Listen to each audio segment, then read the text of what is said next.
Opera myth number one is, I don't like opera. Now, normally these statements are made by people who have never really experienced any opera. And that's hard to get past, granted, but saying I don't like opera is like saying I don't like movies or I don't like television shows.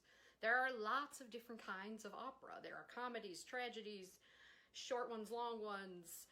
They take place in ancient times, they take place in the 1800s, or they take place in the future, or somebody's made something crazy, some crazy combo out of it, or somebody just wrote it last year. There's all kinds of opera, so saying I don't like opera is not a valid point. Give it a try. Although if you saw The Exterminating Angel as your first opera, I can forgive you for thinking maybe you don't like opera. I've got 3 exceptions to people who probably don't like opera. The first one is people who don't like musicals. Now, I don't think there's anything we can do about that.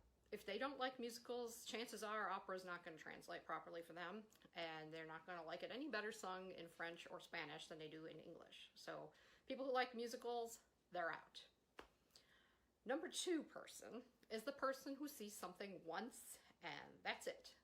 Because with operas, it's great to see it the first time, you experience the story and the intensity, and it's all wonderful.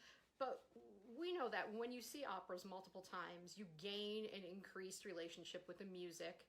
You start to understand how different themes in the music may mean different things. Something is added each time that you experience an opera. So I'm the kind of person, before I came to opera, I mean, I've seen Star Wars 100 times. And if I've got a favorite movie, I'll see it over and over and over again. Or a TV show, whatever. You know, I'm into the repetition. Someone who's like, there are people who like, they see a movie once and that's it. They're on to the next thing.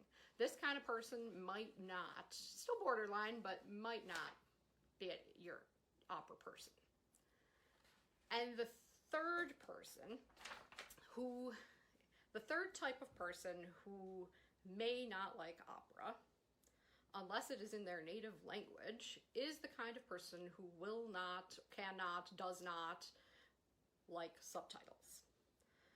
And it does not bother me. Sometimes even when I'm watching British shows, I gotta put closed captioning on, you know what I mean? So